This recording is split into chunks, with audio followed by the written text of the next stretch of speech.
Herzlich willkommen, liebe Zuschauerinnen und Zuschauer, heute zu unserem Format Sinn des Lebens. Ich habe heute ein Unternehmerpärchen da, das eine ganz besondere App entwickelt hat zur Persönlichkeitsentwicklung, aber auch zum Erkennen, was in einem an Potenzial noch steckt und wie auch Therapeuten dieses wertvolle Tool mit einsetzen können in ihren Alltag, in ihren Berufsalltag vor allen Dingen, um ihre Klienten nochmal auf eine ganz neue Ebene zu betrachten.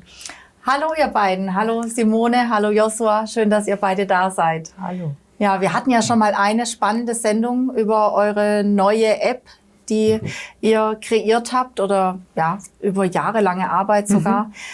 Jetzt geht es auch wirklich darum, wenn wir in der Therapie, wenn Therapeuten wirklich sagen, Mensch, manchmal habe ich wirklich Klienten oder Fälle, da wünsche ich mir mal wirklich noch eine andere Sicht auf die Dinge.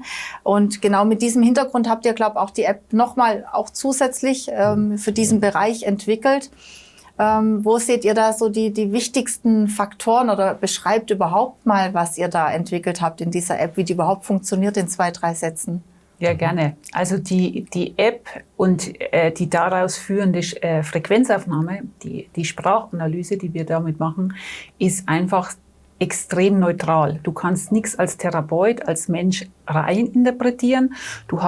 Die hat keine Verknüpfungen zu dem Patienten oder zu dem Coachie, die du schon hast, und bringt nochmal eine ganz neutrale Sicht auf die Dinge. Und sie zeigt mir als Coach oder als Therapeut, als Begleiter dieser Person einfach nochmal, was hat er für eine tiefe Struktur, dieser Mensch, wo kann ich den abholen und was können Themen von ihm sein, die mir auf den ersten Blick vielleicht noch gar nicht so bewusst sind. Mhm.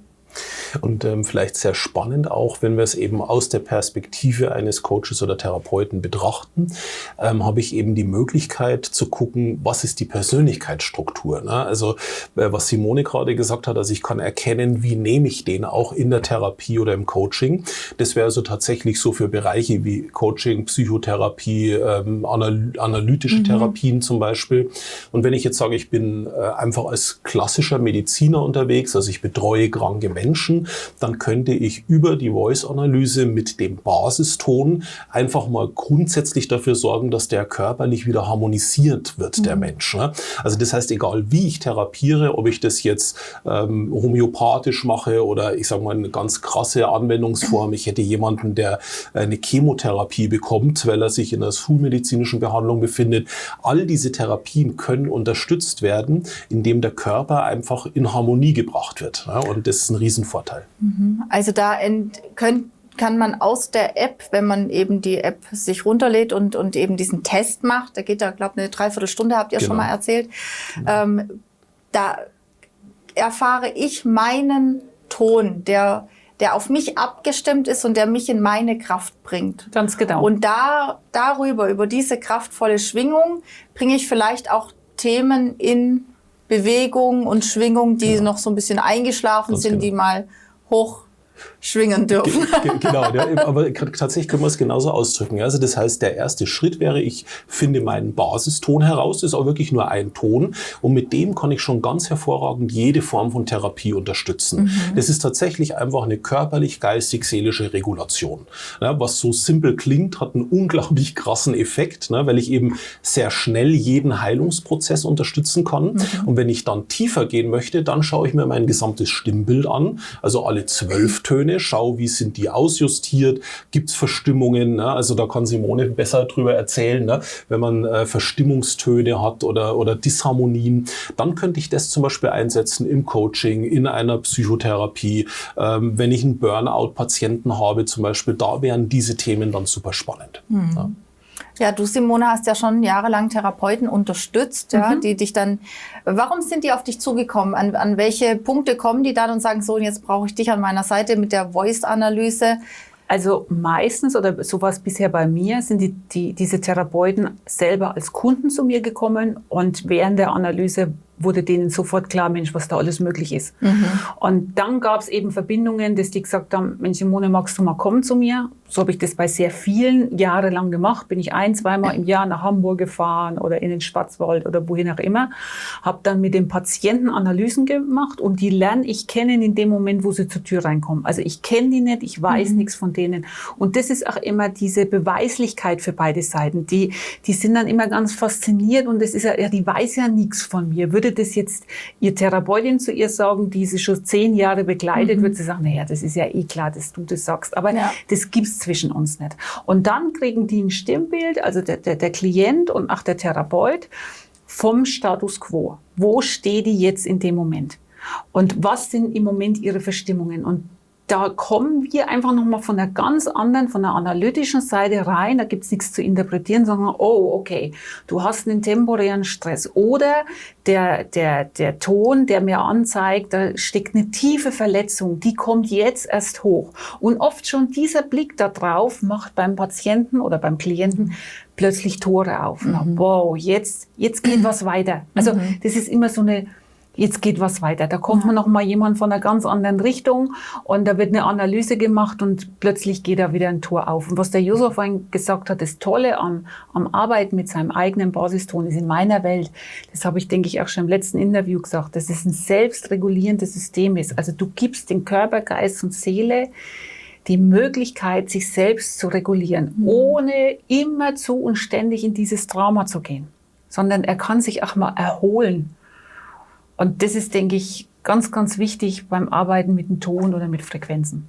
Ja, ich könnte mir auch vorstellen, wenn man jetzt an Themen kommt in der Vergangenheit, die es in sich haben, ist natürlich auch schön, wenn man so einen stabilisierenden Ton parallel hört. Absolut. Um einfach in eine andere Kraft zu kommen und das anders zu Das geht in beide Richtungen. Also die Arbeit mit dem Basiston ersetzt nicht, oder anders, du weißt nicht deinen Basiston und plötzlich wird alles gut, ohne dass du im Außen was veränderst, sondern das muss ja immer eine wechselseitige Wirkung haben. Du musst im Außen das verändern, damit du in dir heil wirst, wenn irgendwas schief läuft. Und genau da kann dich der Basiston total unterstützen. Also ich habe ja eine ganz große Erfahrung gemacht und deswegen brenne ich ja auch so für dieses Thema durch meine eigene Geschichte. Ich habe vor über 17 Jahren mit Anfang 30 eine ganz schwere Hauterkrankung bekommen, und zwar Neurothermitis mit Schuppenflechte gekoppelt. Für mich damals aus dem Nichts, also völlig unvorbereitet. Ich dachte immer, das kriegen nur kleine Kinder. Und das hat mich getroffen wie ein Blitz. Und die ist so schlimm ausgebrochen, die Erkrankung, dass ich die auch nicht habe verstecken können. War ja immer, ne? Also ich habe sie da gehabt, wo es eben nicht zuzudecken war, am Hals, im Gesicht, an den Händen. Mir haben 4 Fingernägel abgenommen. Also ich habe gelitten, wirklich wie ein Hund. Und ich habe gefühlt jeden Hautarzt in Deutschland besucht. Ich war in jeder Hautklinik, da gibt es sicherlich noch ganz viele, aber gefühlt war das für mich. Und keiner konnte mir helfen. Ich habe alles versucht, alles Naturmedizinische, alles Schulmedizinische habe ich versucht, um diese Krankheit in den Griff zu bekommen, also nur weg. Ja. Und hatte 3-4 Jahre davor den Josef beim Seminar schon gekannt, und er kam mit dieser neuen Idee des Basistons und hat gesagt, du, ich habe da was entdeckt und hast du Lust, deinen Basiston zu entdecken? Und ich habe damals also weit abgeschwächt zu dem, was wir heute tun. Er hat mir meinen Basiston bestimmt und da hat es noch so 2-3 Charakteristikeigenschaften dazu gegeben. Das fand ich ganz spannend, aber dann war das Thema für mich gut. Und 3-4 Jahre später ist die Erkrankung bei mir ausgebrochen und ich habe über Jahre wirklich gelitten. Und dann haben wir uns wieder getroffen auf einer Fortbildung und der guckt mich an, und an diesem Wochenende war ich am Tiefpunkt. Also du musst dir vorstellen, von meinen beiden Armen waren die beiden obersten Hautschichten komplett weg. Also ich war in diesem Wundsekret, also das war alles nass, war immer zu durch, und ich habe nur geweint. Fieber gehabt. Und Josa sieht mich an und sagt, ja, hast du schon mal mit deinem Ton gearbeitet? Und ich so, nee, also ich kam überhaupt nicht auf die Idee, das miteinander zu verknüpfen. Dann bin ich heim und habe die Fortbildung abgebrochen. Ich konnte auch nicht mehr, bin zu meiner Hausärztin, die damals Sonntagsdienst hatte.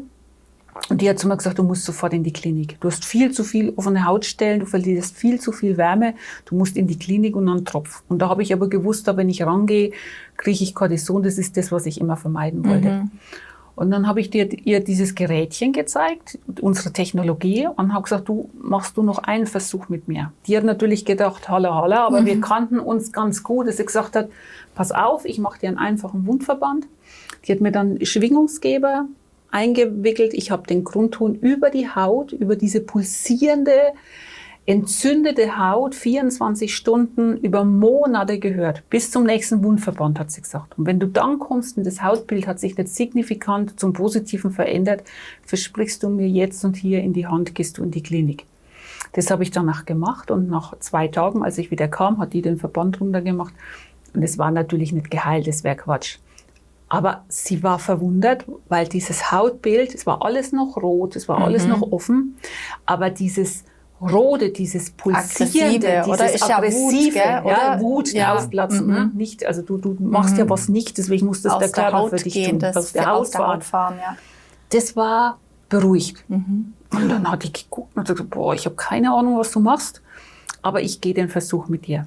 Und dann hat es 4 Monate gedauert, bis das zu war, also flächendeckend geschlossen, das Hautbild.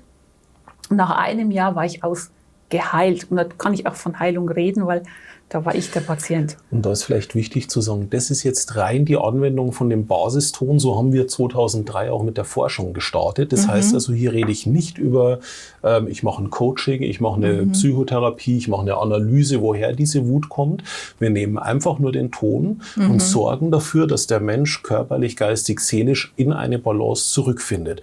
Das ist völlig unspektakulär. Also der muss nichts aufarbeiten, der muss nichts angucken, gar nichts. Ne? Aber kam dir trotzdem was hoch? Entschuldigung, dass ich gerade... Klar, also der Ton, also du musst dir vorstellen, ich war damals in einer Lebenssituation, die ganz anders war wie heute.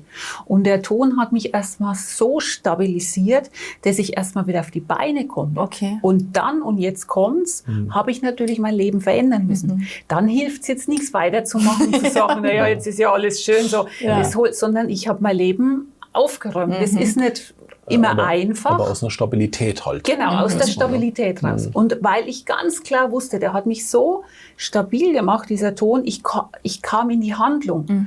Und natürlich dauert sowas. Das ist jetzt nicht eine Geschichte, wo du in 4 Wochen dein Leben umkrempelst und alles ist super. Das dauert und das musste dir auch die Zeit geben, weil das hat ja auch eine gewisse Zeit gedauert, bis du dahin gekommen bist. Ne? Ja. Jetzt habe ich dich leider unterbrochen, aber das fand ich jetzt gerade noch so spannend. Du sagst, es war der Basiston. Das war jetzt schon mal super, aber jetzt habt ihr das Ganze natürlich nochmal in einer Perfektion ausgereift, wo jetzt es auch für Therapeuten nochmal spannend wird. Genau, weil die Simone das, also wie gesagt, für mich war der Ursprung in der ganzen Geschichte eigentlich nur, ich wollte Frequenzen, die ich über Neos wiedergeben konnte. Ne? Also für mich war ja eigentlich die Idee, Frequenztherapie, dafür brauche ich einen Ton und ich muss halt wissen, wem ich welchen Ton einspiele. Nachdem das bei der Simone aber so, also wirklich unglaublich war von dem Ergebnis, haben wir dann eigentlich angefangen, noch weiter in die Tiefe zu bohren. Und wir sind dann auf viele Menschen gestoßen, die sich mit dem Thema beschäftigen. Und das Interessante ist, wir haben aus mehreren Richtungen sozusagen das zusammengezogen. Also das eine ist natürlich dieses Grundwissen von Vemo Mukunda, also der indische Naturwissenschaftler, der das nach Europa gebracht hat. Aber da gibt's Musiker, die sich damit beschäftigen. Es gibt Psychotherapeuten, es gibt Farbtherapeuten, also Lüscher zum Beispiel. Ne?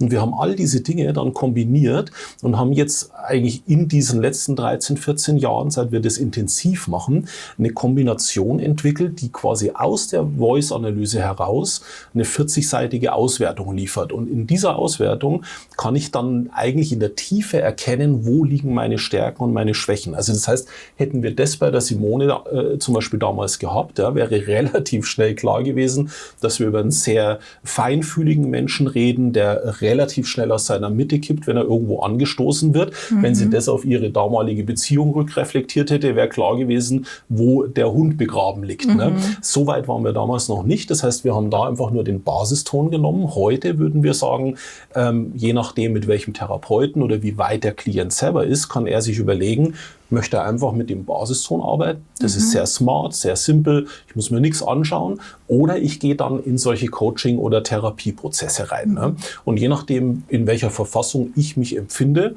benutze ich eben von diesem Werkzeug Voice die Tiefe, die ich haben möchte. Ja, das kennen wir ja jetzt auch natürlich auch in der Schulmedizin.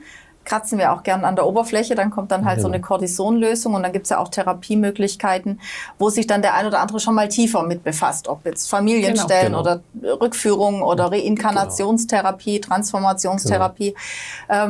Welche Therapeuten können euer Tool oder Werkzeug nutzen? Oder was habt ihr da für Erfahrungen? Naja, im Prinzip jeder, weil Voice und die Arbeit mit dem Basiston eigentlich ein Werkzeug ist, das jegliche Therapie unterstützt.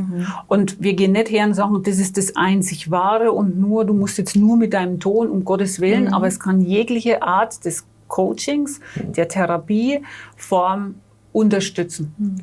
Auch wenn man als Coach jetzt sagt, Mensch, ich komme mit der jetzt einfach auch nicht weiter. Wir haben da zwar schon eine Rückführung gemacht, aber irgendwie ist da noch was, wo nicht sich zeigt. Genau, und es kommt in der Arbeit mit dem Basiston, wenn der Mensch anfängt mit dem Basiston zu arbeiten, kommt es auch hoch. Also da kommen Dinge auch hoch, wo du in der normalen Gesprächstherapie oder im Coaching dich ganz oft im Kreis drehst. Also weißt du, es ist ja dann so eine Beziehung dann da. Du weißt genau, wie dreht sich das jetzt, wie winde ich mich da raus, und das Unterbewusstsein will das ja auch gar nicht unbedingt aufgedeckt haben. Und der Basiston schiebt es, wenn es soweit ist, und wenn derjenige auch selber soweit ist und stabil genug ist, dann schiebt er das hoch.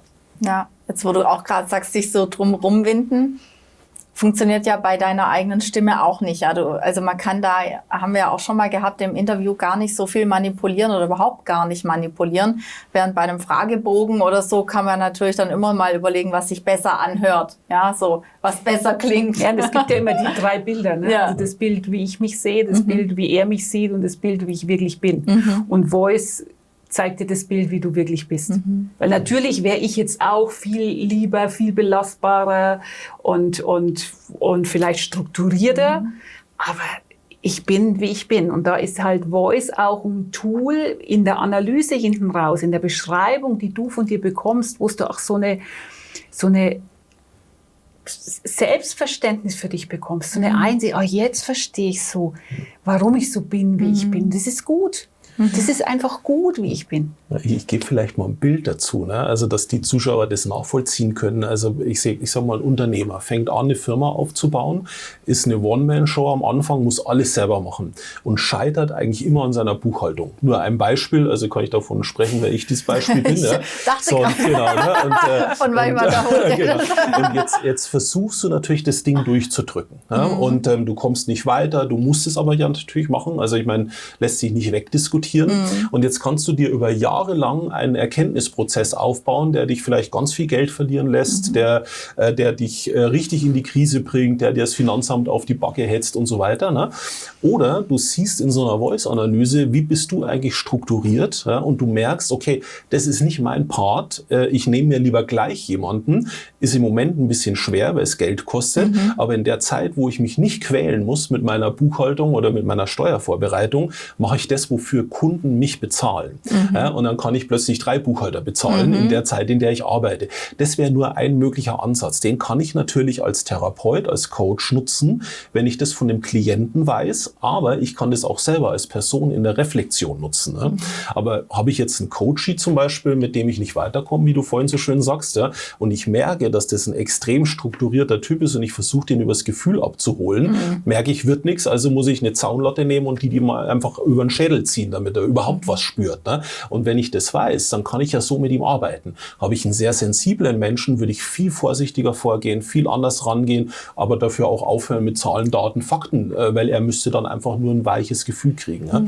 Und das ist die Power, die in Voice steckt, dass ich Menschen eben so detailliert erkennen kann, also entweder mich selber oder jemand, der mir gegenüber sitzt, dass ich letzten Endes mir sehr, sehr viel Zeit und Umwege spare. Ja, ich wollte gerade sagen, die Anamnesezeit reduziert sich dann ja deutlich. Ja, und man erkennt ja dann auch vielleicht verschiedene Persönlichkeitstypen oder vielleicht auch psychische Erkrankungen oder also ja, sieht man das dann? Siehst es, ja. Okay. Natürlich sieht es nicht jeder, du brauchst da schon einen geschulten Blick dazu, eine Ausbildung dazu, aber du kannst psychische Erkrankungen im Stimmbild erkennen und sehen.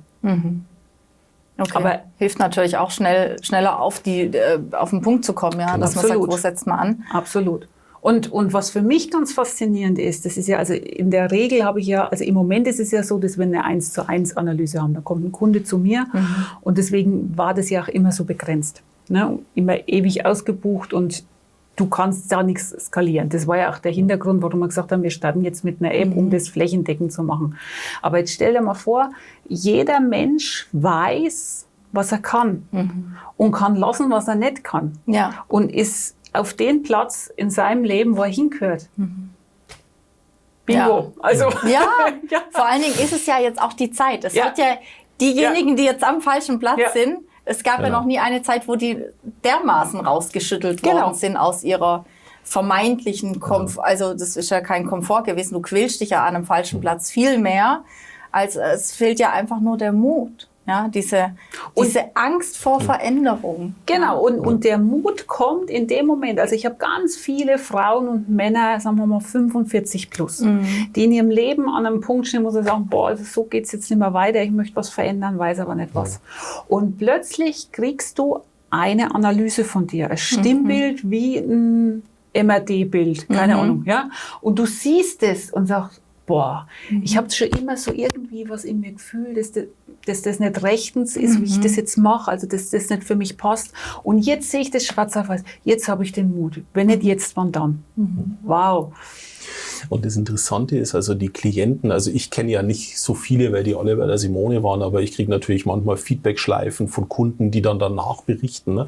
Und das Interessante ist, dass die meisten, weil du vorhin das Mut auch genannt hast, ganz viele haben eben nicht den Mut, weil sie sich aber auf falsche Positionen fokussieren. Ne? Also die sagen, ich habe jetzt den Job, mit dem mache ich das Einkommen und als Beispiel, keine Ahnung, ich bin jetzt kaufmännischer Leiter in irgendeiner Firma, habe ein gutes Einkommenshaus ist finanziert, alles safe, aber tief in mir drin würde ich gerne Geigen bauen, ja, als blödes Beispiel, dann kommen die gar nicht auf die Idee, mal zu gucken, was verdient denn einer, der Geigen baut, ne? Sondern die sind fokussiert, da kann ich Geld verdienen, das andere kann ich nicht machen, ne? Das kann ich höchstens als Hobby machen. Dabei ist eigentlich die Message von Voice, ne? Also jedes Stimmbild, wir haben noch nie 2 identische Stimmbilder gehabt, das gibt's auch nicht, ne? Das ist wie Fingerabdruck, ne? Das heißt, jeder ist da für eine einzigartige Sache und da hilft mir Voice einfach einen riesen Erkenntnisschritt zu machen. Und wenn ich weiß, wofür ich da bin, dann werde ich immer versorgt sein. Ich werde immer den richtigen Partner haben. Ich werde immer in einem Umfeld leben, das mir Freude macht. Aber es erfordert Mut zu sagen, ich springe jetzt aus meinem bisherigen Weltbild vielleicht raus. Aber ich glaube, die Zeit heute ist dafür da. Ja? Und deswegen ist es auch eine Zeit für Voice. Ja, definitiv. Vor allen Dingen, wenn jener seinen Seelenplan dann mal erfährt. Ja, das ist ja eigentlich so das Spannendste, wenn man dann mal wirklich rausfindet, was so das eigene Thema ist und für was man dann, ja, und dann kommt ja alles. Dann ist man ja wirklich in seiner Resonanz und dann fliegt einem das dann wirklich zu. Ja. Gab es auch mal, muss ja auch mal kritische Fragen stellen, gab es auch mal Klienten, die gesagt haben, jetzt habe ich das ja alles gemacht und das ging aber gar nicht gut. Das ging ja total in die Hose. Ja.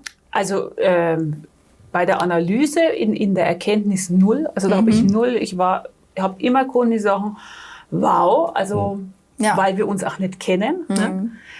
Was natürlich sein kann, ist, dass die Not so groß ist, und ich gehe jetzt heim, ich fange jetzt auch an mit Neos zu arbeiten und nach 2 Wochen rufen sie mich an und sagen, oh, mir geht's immer noch schlecht. Und dann muss ich halt sagen, ja, wie lang ist der Weg bis hierher gegangen? Also wenn ich 20 Jahre völlig neben meiner Spur lebe und arbeite, dann kann das in 2 Wochen nicht gut sein. Und dann kann es natürlich auch sein, dass das erst nochmal was hochkommt, was vielleicht auch nicht angenehm ist. Aber das gehört halt zu dem Weg Ja, ist ja Heilung. dazu. Ja. Ist Heilung. Erstverschlimmerung. Genau. Kann ja mal. Genau. Ja, ist ja auch in der Homöopathie und ja, alternativ Ja. so. Ja, spannend.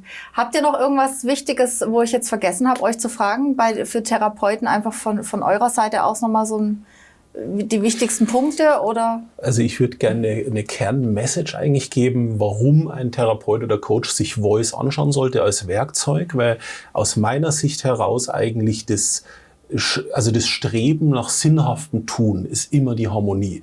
Und wenn ich als Coach mit einem Klienten arbeite, als Therapeut mit einem Patienten, dann möchte ich in irgendeiner Form diesen Menschen mehr in Harmonie bringen. Und dafür ist Voice ein wunderbares Werkzeug, das man zusätzlich zu allem anderen, was man tut, mit einsetzen kann. Deswegen würde ich wirklich solche Therapeuten, solche Coaches, die mind-open sind, ja, also die offen sind für neue Themen, die würde ich einfach mal einladen, sich bei uns auf der Webseite umzuschauen. Man kann auch mit der Simone mal einen persönlichen Gesprächstermin oder so ausmachen als Therapeut oder Coach und kann mal fragen, wie macht ihr sowas, wie setzt ihr sowas ein? Und wir haben auch Webinare. Ja, und dann kann man sich das einfach mal angucken. Ja, und wie heißt die Seite? Genau, also die Seite heißt Voice, also Wooyce, voice.com. Dort gibt's eigentlich alle Informationen für End-User, für Therapeuten, für Coaches, für jeden, der sich dafür interessiert. Und dort gibt's auch EEG-Messungen, wo man auch sieht, was im Gehirn passiert, wenn der eigene Ton eingespielt wird und wenn ein anderer Ton eingespielt wird. Also das ist auch nochmal so für die Beweislichkeit, für das Greifen dieser ganzen Geschichte, denke ich, ganz wichtig zu sehen, was passiert da. Ja, wir machen auch noch eine Sendung zum Thema wissenschaftlicher Hintergrund. Da gibt's wohl auch ganz viele wichtige Punkte für die faktenorientierten Menschen. Genau. Ich bin ja eher der Emotionale. Ich lasse mich dann durch solche, ich liebe Fallbeispiele, aber dann gibt's eben das Thema auch noch. Decken wir noch ab. Vielen Dank euch beiden, dass ihr heute hier wart. Und viel Erfolg noch bei euren weiteren innovativen, tollen Entwicklungsprozessen, die ihr sicher noch weitermachen werdet. Absolut. Ja, danke schön. Dankeschön. Danke, Greta. Liebe Zuschauerinnen und Zuschauer, also dieses Thema Persönlichkeitsentwicklung ist mit Sicherheit gerade in der heutigen Zeit ein ganz, ganz wichtiger Faktor. Und umso schöner, dass es Paare gibt wie hier, die sagen, hey, wir haben da Möglichkeiten, viel effizienter und präziser auf die Themen zu kommen und schneller in Heilung zu bringen. Also ich hoffe, Sie konnten was mitnehmen. Ich auf jeden Fall. Vielen Dank fürs Zuschauen und bis bald. Tschüss.